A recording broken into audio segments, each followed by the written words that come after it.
Hello guys, welcome back to my another blog. भवन्तु सुखिनः वसुदेव कुटुंबकम। दृष्टि बदलने से सृष्टि का निर्माण होता है। In your country the clothes make a man, in our country the culture makes a man, and that's the difference between your country and our. बिना शक्ति के शिव जी भी शव होता है, इसीलिए शिवा माने तो शक्ति को भी मानना पड़ेगा। शिव तो अभी हम कॉलेज आ चुके हैं और आज जैसे कि आप सभी जानते हैं कि यूथ डे है, तो हमारे ऑडिटोरियम में वो सेलिब्रेट होगा। तो चलते हैं गाइस, देखते हैं कि वहाँ पे क्या क्या हो रहा है और आपको भी दिखाते हैं। तो इसलिए हमारे इस ब्लॉग में बने रहें और आप लोग भी इंजॉय करें। स्वामी विवेकानंद के जयंती के अवसर पर ये मनाया जाता है। तो चलते हैं गाइस, हम लोग देखते हैं। और आज डेकोरेशन भी हुआ है, तो ओके।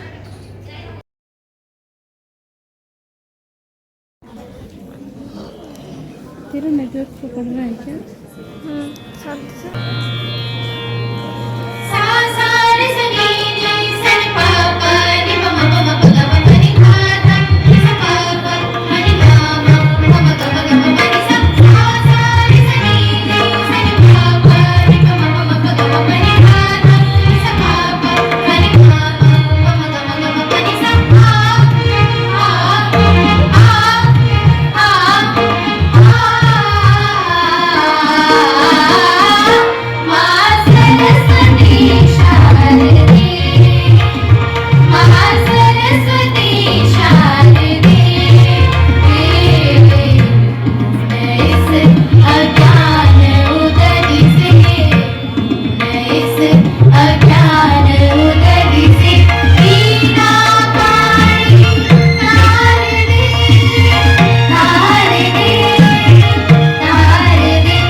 नहीं है, वो अपने आप में एक पूरी संस्कृति भी है। बुजुर्ग का सम्मान मात्र किताबी बात नहीं है।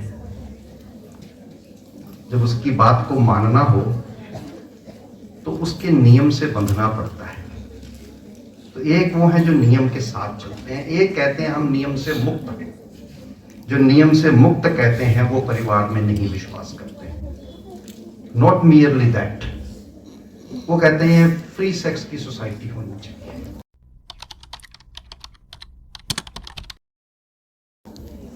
तो ये निर्णय का समय है कि किस तरह का समाज हमें चाहिए। मात्र इतना नहीं है किस तरह का समाज चाहिए, मुझे उस समाज के अंदर कंट्रीब्यूट क्या करना है उस समाज को बनाने के। ये निर्णय का समय। The rules that the society follows, the do's and don'ts that the society follows, the combination of that do's and don'ts is called dharma. इसको समझने की आवश्यकता है। धर्म जो है ये पूजा पद्धति नहीं है, रिलीजन पूजा पद्धति है। धर्म का इक्विवेलेंट इंग्लिश के अंदर शब्द ही नहीं है। अब नहीं है किसी के पास शब्द तो इसका मतलब ये नहीं है कि मैं अपने धर्म को भूल जाऊं। ये कहां से निकल के आएगा नियम? कोई दूसरा अज्ञानी है, उसकी डिक्शनरी के अंदर कोई शब्द नहीं है, तो इसका मतलब है कि मैं अपना शब्द भूल जाऊं, मैं अपने शब्द के ऊपर जो है संकोच के साथ जीऊं। ये कौन सा जीवन है? संसार की आप स्थिति देखिए, कितनी रुचिकर स्थिति है। योगा डे आता है, 195 देश यूएनओ के मेंबर हैं। 5-6 देशों को छोड़ दीजिए, टेक 7 कहलाते हैं। 50,000 1 लाख की आबादी लेके बैठे हुए हैं। 190 का हिसाब करते हैं। जब योगा डे बनता है तो जो प्योरली मुस्लिम कंट्रीज हैं उसके अंदर भी योगा डे बनता है। जो क्रॉस लगा के घूमते हैं यूरोपियन कंट्रीज हैं, साउथ अमेरिका नॉर्थ अमेरिका के 2 कॉन्टिनेंट्स हैं, उसमें क्रिश्चियनिटी प्रिवेल करती है, वो भी योगा डे मनाते हैं। नाक पकड़ के बैठते हैं। ये नाक पकड़ने की कला कहां से आई? तो पतंजलि ने, तो उन्होंने भी कहा ना प्रधानाचार्य ने, वसुदेव कुटुंबकम। ये अपने आप में एक डॉक्ट्रिन है, ये प्रिंसिपल है। इस प्रिंसिपल को योगा डे ने स्थापित कर दिया इस संसार के अंदर कि योग जो है भारतवर्ष ने दिया, भारतवर्ष के ऋषि मनीषियों ने दिया, देते समय उसका कहीं पर भी रजिस्ट्रेशन नहीं कराया, उसको ट्रेडमार्क नहीं दिया। संसार के अंदर कोई भी रिसर्च होती है तो उस रिसर्च को सबसे पहले रजिस्टर्ड करवाया जाता है, उसका कमर्शियल यूज करवाया जाता है। भारतवर्ष में नहीं होता है। भारतवर्ष के ऋषि मनीषियों ने जब योगा को संसार के अंदर उसको इजाद किया, संसार के अंदर जब उस योग को पैदा किया, तो वो संसार के अंदर पैदा करके सहर्ष ही संसार को दे दिया। कहीं नहीं कहा कि ये भारतवर्ष का ब्रांड है, ये है वसुधैव कुटुंबकम। लेकिन हुआ क्या, देश के ऊपर आक्रमण होना शुरू हुए। आक्रमण होना शुरू हुए तो जितने भी ये सेट ऑफ रूल्स थे, जो ये डूज एंड डोंट्स थे, माँ का लिए धर्म है, पिता के लिए धर्म है, गुरुजन के लिए धर्म है, शिष्यों के लिए धर्म है। क्या डूज एंड डोंट्स मानने हैं शिष्यों को, डिफाइंड है। क्या रूल्स मानने हैं गुरुजन को, डिफाइंड है। क्या रूल्स मानने हैं माँ को, पिता को, भाई को, बहन को, भाभी को, बहू को, दामाद को, सबको क्या नियम बनाने हैं, किन नियमों पे चलना है, ये डिफाइंड है हमारे रेडिक्स के अंदर। हमारे जितने भी ग्रंथ हैं उसके अंदर परिभाषित है। लेकिन तोड़ा गया, इसको मोड़ा गया, धर्म के नाम के ऊपर परिवर्तन किया गया, जबरदस्ती धर्म के ऊपर दूसरी पूजा पद्धति को थोपने का प्रयास किया गया इस देश के अंदर। तो उस समय जब ये ऐसी स्थिति थी तो एक बालक खड़ा हुआ जिसका नाम नरेंद्र था। शिकागो पहुंचता है वो, मैं छोटी बात कर रहा हूं। शिकागो पहुंचता है, उसके पास ये जो वर्ल्ड पार्लियामेंट ऑफ रिलीजन्स है उसके पास न्योता नहीं था, कोई उसकी रजिस्ट्रेशन नहीं थी, जिसकी अभी बात की डियर ब्रदर्स एंड सिस्टर्स। तो उसके पास कोई इन्विटेशन नहीं था नरेंद्र के पास। जब पहले दिन शिकागो पहुंचता है तो रहने की भी जगह नहीं थी, तो वो डस्टबिन के अंदर रहा। वो जो हाउस होता है जिसको अंदर सारे मोहल्ले का कूड़ा जो है वो कमरा सा बना होता है, उसको कमरे के अंदर जो कूड़ा फैलाते हैं उस कमरे में कूड़े के साथ वो रात को सोया। सुबह जंग उठे, किसी ने उनके वस्त्र देखे तो उन्होंने उससे कहा कि आप शिकागो मत रहिए, बोस्टन रहिए। अब बोस्टन जाने की उसने टिकट का पैसा दे दिया उसको। बोस्टन की ट्रेन में बैठा नरेंद्र, बैठ के चला। अब क्योंकि नॉलेज का भंडार था तो उसने बात करना शुरू की। हिंदी इंग्लिश से फर्क नहीं पड़ता, आपने हिंदी बोली कि आपने इंग्लिश बोली, लैंग्वेज है दोनों। जब बात करना शुरू की तो वो जो प्रोफेसर बैठा था, वो हार्वर्ड में पढ़ाता था, वो प्रोफेसर बहुत इंप्रेस हुआ। तो उसने रिकमेंडेशन दिया और उसने कहा दिया पार्लियामेंट ऑफ रिलीजन का मैं आपको इन्विटेशन देता हूं। आप ईश्वर की इच्छा को देखिए, हाथ में कागज नहीं है, जानते किसी को है नहीं, केवल अपने साहस और अपनी बुद्धिमत्ता के आधार पे ट्रेन के अंदर बात करते हुए जो फेलो ट्रेवलर है, तो फेलो ट्रेवलर जो है वो इतना इंप्रेस हो गया कि उसने उठा के चिट्ठी दी। उस चिट्ठी के साथ वो पहुंचते हैं पार्लियामेंट ऑफ रिलीजन्स। जब पार्लियामेंट ऑफ रिलीजन में पहुंचते हैं तो भारत का दूसरा नियम वहां पर वो सिद्ध करते हैं, सर्वे भवन्तु सुखिनः वसुधैव कुटुंबकम। तो कहते हैं मेरे प्रिय भाई और बहनों, लेडीज एंड जेंटलमैन नहीं कहते।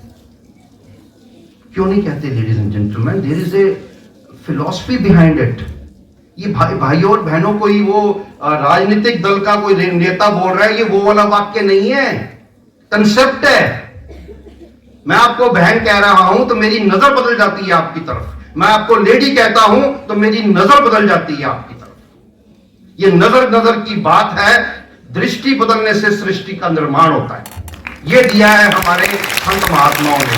के पीछे उस ताकत को जीवित किया स्वामी विवेकानंद में, जब 1893 में वो खड़े हो गए शिकागो के अंदर पार्लियामेंट ऑफ रिलीजन में। एक नरेंद्र वो है और एक नरेंद्र वो है जो आज पार्लियामेंट में बैठा हुआ है, जो इस देश की चिंता कर रहा है। आपको एक घटना सुनाता हूं। वो शिकागो की गलियों से निकल रहे थे लेक्चर देने के बाद, तो पॉपुलर हो गए थे, पब्लिक उनको पहचानती थी। लेकिन फिर भी जब आप बाजार में चलते हो तो दुनिया जानती है नहीं जानती है। तो ऐसे वो चल रहे थे सड़क के ऊपर और साथ में एक अमेरिकन कपल चल रहा था। तो जो अमेरिकन कपल में जो फीमेल थी उसके साथ जो उसका मेल चल रहा था, तो उसने फीमेल ने कमेंट किया, स्वामी विवेकानंद ने वो भगवा वस्त्र पहने हुए, धोती और कुर्ता। तो वो लेडी कहती है this person doesn't seem to be a gentleman, क्योंकि उनके हाथों कपड़ों से आदमी बनता है। तो मेरे ऐसा कुर्ते पजामे वाला तो अनपढ़ होता है, ऐसा मानता है संसार। तो वहां भी माना, तो उनको सुनाई दे गया, उनको सुनाई दे गया। तो उन्होंने कहा जस्ट वेट,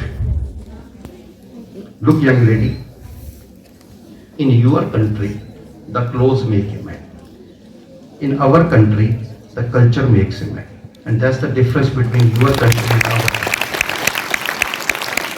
तो दो विनती कर रहा हूं मैं आपसे, कपड़ों की हीन मानसिकता से, इंफीरियरिटी कॉम्प्लेक्स से बाहर आ जाइए। अपने भरोसा करिए अपनी इंटेलिजेंस के ऊपर, अपने पे भरोसा कीजिए, अपने माँ बाप के आशीर्वाद पे भरोसा कीजिए जिन्होंने आपको जन्म दिया है, अपने गुरुजन के आशीर्वाद पे भरोसा कीजिए जिन्होंने आपकी उंगली पकड़ी। आपका भरोसा जो है जब हिलता है तो आपको गुरु के द्वारा दिया हुआ ज्ञान भी हिलना शुरू हो जाता है, उसकी भी कमी आना शुरू हो जाती है। उसके ज्ञान देने में कमी नहीं है, आपकी पात्रता में कमी है, क्योंकि आपका अपने ऊपर से भरोसा हिल गया है। You say I can not, once you say I can, तो वो भरोसे में प्रकट हो जाता है। वो भरोसा जो है वो निर्भय कर देता है व्यक्ति। जो निर्भय हो जाता है उसकी प्रोडक्टिविटी बढ़ जाती है, उसकी एफिशिएंसी बढ़ जाती है। तो ये जो ताकत है, ये ताकत हमारे इस देश को, जिनको आज की भाषा में एंथ्रोपोलॉजिस्ट कहते हैं, जिनको आज की भाषा में साइकोलॉजिस्ट कहते हैं, जिनको आज की भाषा में सोशल साइंटिस्ट कहते हैं, उसमें उस समय उनको ऋषि मनीषी कहते थे। उन्होंने रिसर्च करके इस संसार को दिए ये नियम, जिसके अंदर से दो नियम जो हैं, सर्वे भवन्तु सुखिनः, सबकी चिंता करते हैं। वसुदेव कुटुंबकम, पूरे संसार को एक देश मानते हैं। वो मूवी है अमिताभ बच्चन की पिंक। उस पिंक में अमिताभ बच्चन ने दो बात बोली हैं जो अपने आप में फिलॉसफी है, उसको समझने की आवश्यकता है। मूवी को केवल मूवी के ढंग से नहीं देखा जाता, मूवी कुछ मैसेज भी देती है, नेगेटिव भी देती है, पॉजिटिव भी देती है। वो तो आपकी पात्रता के ऊपर है, आप उसमें से पॉजिटिव लेते हो कि नेगेटिव। मूवी को देख के डरा नहीं जाता है। इसमें हिंसा दिखा रहे हैं, इसमें सेक्स दिखा रहे हैं, इसमें एक्सपोजर दिखा रहे हैं, डोंट वरी, साइंस है, ये चलेगा। आपके अंदर क्या कैपेसिटी है किस बात को लेने की, उसके ऊपर निर्भर करता है। तो उसने क्या कहा, दो बात बोली उसने एक ब्रह्म वाक्य दिया उस पिक्चर के अंदर। जब उसने कहा no means no, no is not a sentence, merely not a sentence, no is not merely a paragraph, no is a full lecture, it's just made of two alphabets, N-O। दो alphabets को उसने किताब बना दिया उस picture के अंदर। Not merely that, उससे आगे बढ़ा, उसके आगे बढ़ा तो उसने कहा नजर लड़के की बदलने की जरूरत है, लड़की की बदलने की जरूरत है। तो जो अमिताभ बच्चन ने कहा वो हमारे ऋषि मनीषियों ने हमारे यहाँ पर सदियों से स्थापित किया हुआ है। जब हम कंजक का पूजन करते हैं, कंजक का पूजन जिस घर के अंदर फॉर्मेलिटी के लिए होता है, एक वो उसको कर्म कांड बना दिया है कि किसी भी लड़की को बुला लिया और उसको उठा के पूजन कर दिया, वो कर्म कांड है। ये फिलॉसफी है, साइंस है, विज्ञान है। जब चरण धोते हैं उसके साथ नजर नहीं मिलती है, वो मां बन जाती है, वो शक्ति बन जाती है, वो देवी बन जाती है। इस देवी को ओवर द ईयर पंडितों ने और हम सब ने मिलकर कर्म कांड में कन्वर्ट कर दिया, तो इसको ठीक भी हमें ही करना पड़ेगा। ये बात स्थापित की वर्ल्ड पार्लियामेंट ऑफ रिलीजन्स के अंदर, जब स्वामी विवेकानंद ने कहा कि कोई भी एक धर्म इसको बचा सकता है संसार को, तो वो हिंदू धर्म है। धृदय से कहा उन्होंने, निसंकोच कहा। तो ये निसंकोच बोलने की ताकत चाहिए। अपनी बात को समाप्त कर रहा हूं। अजीत डोभाल ने परसों लेक्चर दिया है, उस लेक्चर को सुनिए, यूथ पार्लियामेंट में दिया लेक्चर। अजीत डोभाल कौन है आप जानते होंगे, नहीं जानते तो पढ़ लीजिएगा। उन्होंने कहा कि देश के ऊपर जब आक्रमण हुए, जो मैंने भी अपनी बात में बात रखी कि जब देश पे आक्रमण हुए तो देश की संस्कृति को खत्म करने का प्रयास किया गया। मंदिर तोड़े गए, मूर्तियां तोड़ी गई, इंटेंशनली तोड़ी गई, कॉन्शियसली तोड़ी गई, सोच समझ के तोड़ी गई। राम मंदिर के अंदर जब राम की मूर्ति को तोड़ा तो राम की मूर्ति को तोड़ के उसका चूरा बनाया और चूरे को रास्ते पे बिछा दिया कि जो भी चलेगा उस चूरे के ऊपर से चलेगा। ये मानसिकता है। जो इस मानसिकता के साथ चलते हैं वो हीन भावना में जिए, हम काहे को हीन भावना में जिए। हमने तो दोबारा राम मंदिर खड़ा कर दिया। ताकत है हमारी। इस ताकत को समझिए, इस ताकत पे भरोसा कीजिए। ये ताकत है जो आपके माता पिता की इज्जत बना के रखेगी। ये ताकत है जो इस देश की महिला के अंदर ताकत बना के रखेगी। ये ताकत है जो इस देश की महिला के अंदर उसका सम्मान बढ़ाएगी, उसकी तरफ नजर ठीक करेगी। हमारे यहाँ महिला ब्रांड नहीं होती है, उनके यहाँ होती है। हमारे यहाँ महिला देवी होती है। उनको नहीं पता है, वो इंफीरियोरिटी कॉम्प्लेक्स में जाएं। हमें इंफीरियोरिटी कॉम्प्लेक्स में जाने की जरूरत नहीं है। हम सुपीरियर लोग हैं। इस ताकत को समझिए, हमने दिया है उनको। हमारे आज बच्चा जो है ना, एक एमएनसी का सीईओ बन के बैठा हुआ है, वो भारतीय है। आप जैसा बच्चा कोई है वो चला रहा है उन एमएनसीज को। ताकत समझिए, अपने इंस्टीट्यूशंस की ताकत समझिए, अपने कॉलेजेस की ताकत समझिए, अपने गुरुजन की ताकत समझिए। उस ताकत के साथ वो बच्चे जा जाके वहां पर खड़े हो रहे हैं। तो उनको ठीक होने की जरूरत है, हमें ठीक होने की जरूरत नहीं है। हम तो हजारों साल से प्रूव कर चुके हैं कि हम ठीक हैं। तो अजीत डोभाल ने क्या कहा? उन्होंने कहा कि जो ये आक्रमण हुए हैं, उस आक्रमणों के अंदर कहीं पर भय बन गया है। तो इसका प्रतिशोध लेने की जरूरत है। प्रतिशोध होता है रिवेंज। तो उन्होंने रिवेंज को डिफाइन किया, कमाल का डेफिनेशन दिया। मेरे को भी पढ़ के बहुत खुशी हुई जब कल मैंने लेक्चर सुना उनका। प्रतिशोध का, रिवेंज का मीनिंग होता है वायलेंस। रिवेंज का वायलेंस से रिलेशन है। तो उन्होंने कहा जिन्होंने हमारे ऊपर आक्रमण किए वो तो है नहीं, अब चले गए। आज कहां बैठे हुए हैं? 500 साल पहले आक्रमण हुआ, 700 साल पहले आक्रमण हुआ, 200 साल पहले आक्रमण हुआ, ब्रिटिश दे चले गए। और जिन्होंने, जो उनके अनुयायी आज बैठे हैं, उनसे हमें प्रतिशोध लेना नहीं है। तो फिर प्रतिशोध का अर्थ क्या है?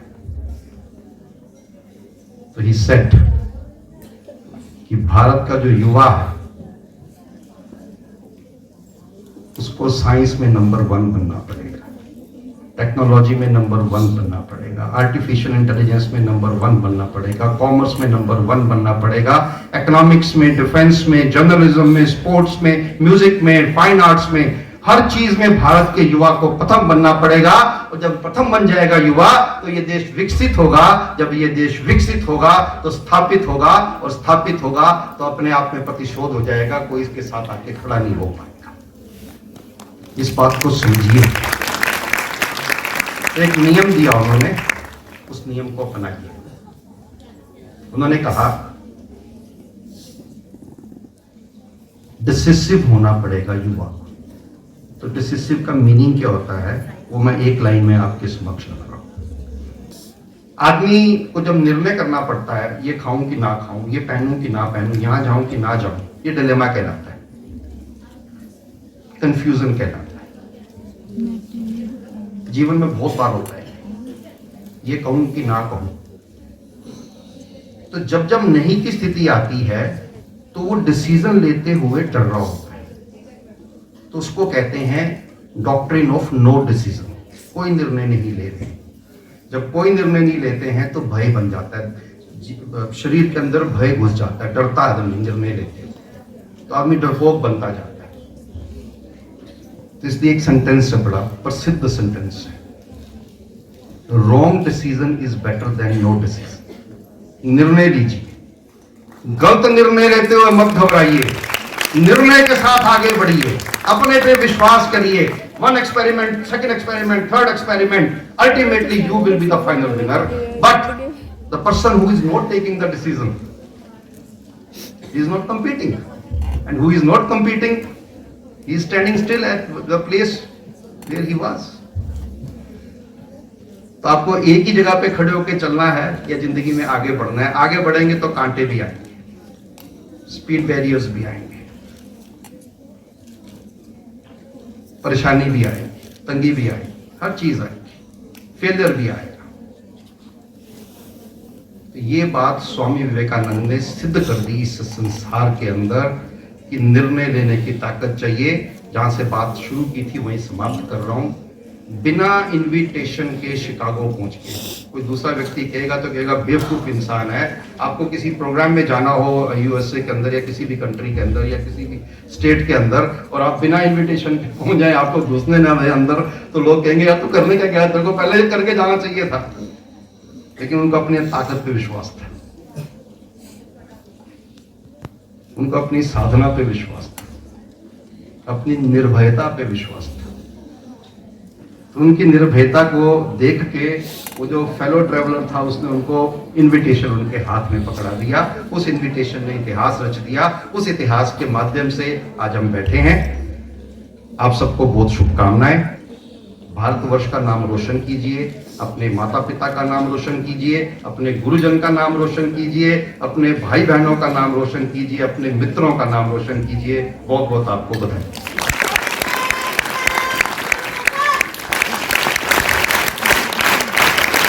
नारीवाद का मूल संदेश क्या है?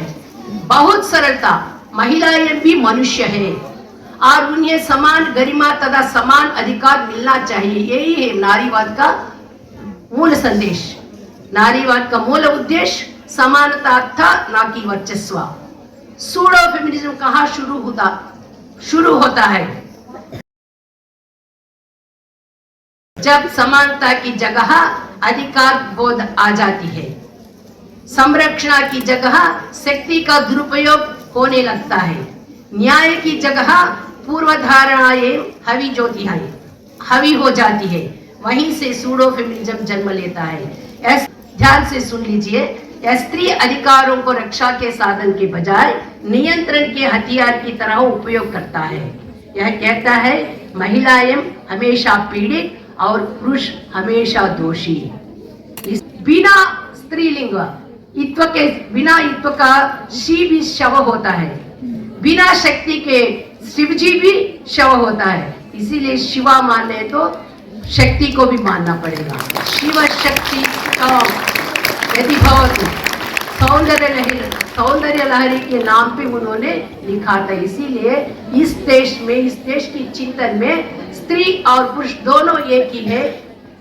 दोनों एक बुल्लक काट को जैसे दो व्हील्स चाहिए वैसे है, एक गरुड़ पक्षी को जैसे दो पंखे चाहिए, वैसे इस देश में महिला और स्त्री दोनों एक ये अलग करने के लिए करेंगे तो प्रयास करेंगे तो समाज आगे ले जाएगी। 1026 में सोमनाथ मंदिर को ध्वस्त किया। सोमनाथ मंदिर ध्वस्त हो गया, लेकिन आज से ठीक 75 साल पहले डॉक्टर राजेंद्र प्रसाद के नेतृत्व में सोमनाथ मंदिर विराट रूप में खड़ा हुआ। कल उसका भव्य आयोजन भी हुआ। जिस गजनी ने सोमनाथ से सोना लूट कर लेकर गया, आज वो गजनी या गजनवी का प्रदेश गजनी आज भी खंडर है और भारत विराट रूप से खड़ा है। इसलिए भारत को कई लोगों ने लूटा होगा, खसोटा होगा, लेकिन आज विराट रूप से खड़ा है। गजनी आज भी खंडरों में जी रहा है। 1526 में एक आया था बाबर, लेकिन उस बाबर का प्रदेश आज भी खंडरों में जी रहा है। लेकिन भारत का अयोध्या भव्य निर्माण हो चुका है। मैं ये बात कहना चाह रहा हूं कि भारत वो है जिसको आज विश्व को लेने की आवश्यकता नहीं है, देने की आवश्यकता है। चाहे वो शक्ति का विषय हो, चाहे वो विचार का विषय, चाहे दर्शन का। इस विवेकानंद का यही दर्शन है। ये हमारा युवा दिवस है, आपका युवा दिवस है। इस युवा दिवस में कुछ नई चीजों को लेकर, नए विचार को लेकर हम श्रेष्ठ हैं, हम श्रेष्ठ थे और हम श्रेष्ठ रहेंगे। इस भाव को जीवित रखने की आज आवश्यकता है। बहुत बहुत धन्यवाद। बहुत बहुत भाग्य विधाता पंजाब सिंध गुजरात मराठा।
सो देखिए गाइस, आज धूप काफ़ी अच्छी निकली है। तो अभी हम ग्राउंड में जा रहे हैं और हो चुका है ख़त्म। तो अभी मेरा आवाज़ थोड़ा सा धीरे है क्योंकि मेरा थोड़ा सा गला खराब है। ना B3 वाला मैंने लिंक मांगा था। देखिए कितनी अच्छी धूप यहाँ पे है, काफ़ी दिनों बाद निकली है। नॉट काफ़ी दिनों बट कुछ दिनों बाद निकली है।